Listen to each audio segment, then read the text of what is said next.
Jeffrey Epstein ১৯৫৩ থেকে ২০১৯ ছিলেন একজন ধনী আমেরিকান অর্থ ব্যবসায়ী। তিনি বড় বড় ধনী ও ক্ষমতাশালী মানুষের সাথে বন্ধুত্ব করতেন।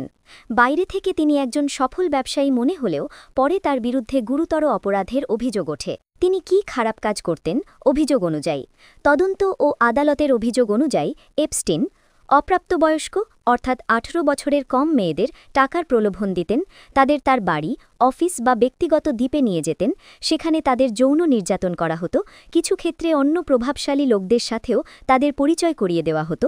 একটি নেটওয়ার্কের মাধ্যমে এসব কাজ দীর্ঘদিন চালানো হতো। এই ধরনের অপরাধকে বলা হয় সেক্স ট্রাফিকিং, অর্থাৎ যৌন পাচার ও শোষণ। তার ব্যক্তিগত দ্বীপ, তার একটি ব্যক্তিগত দ্বীপ ছিল, নাম লিটল সেন্ট জেমস অর্থাৎ এপস্টিন আইল্যান্ড। অভিযোগ অনুযায়ী সেখানে ধনী ও বিখ্যাত মানুষদের আনা হতো, কিছু মেয়েদের সেখানে নিয়ে যাওয়া হতো, অনেক অবৈধ ও অনৈতিক কাজ হতো বলে অভিযোগ আছে। তার সাথে যোগাযোগ ছিল যাদের পরিচিত নাম, নিচের ব্যক্তিদের সাথে তার যোগাযোগ, দেখা বা সামাজিক সম্পর্ক ছিল।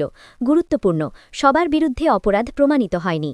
রাজনীতিবিদ: বিল ক্লিন্টন, সাবেক মার্কিন প্রেসিডেন্ট; ডোনাল্ড ট্রাম্প, সাবেক মার্কিন প্রেসিডেন্ট; রাজপরিবার: প্রিন্স অ্যান্ড্রু, যুক্তরাজ্যের রাজপরিবারের সদস্য, তার বিরুদ্ধে অভিযোগ ছিল এবং পরে তিনি মামলার বাইরে সমাধান করেন।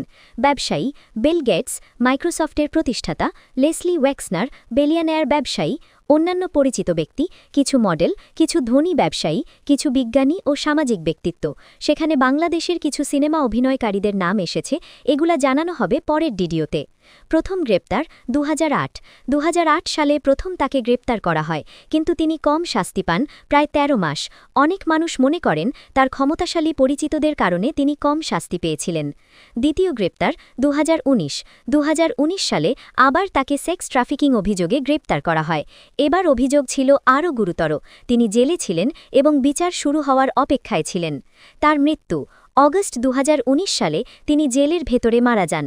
সরকারি রিপোর্টে বলা হয় এটি আত্মহত্যা ছিল, তবে এই নিয়ে অনেক বিতর্ক ও সন্দেহ আছে। কেন এই ঘটনা এত বড়? এই ঘটনা বড় কারণ এতে ধনী ও ক্ষমতাশালী মানুষের নাম উঠে আসে।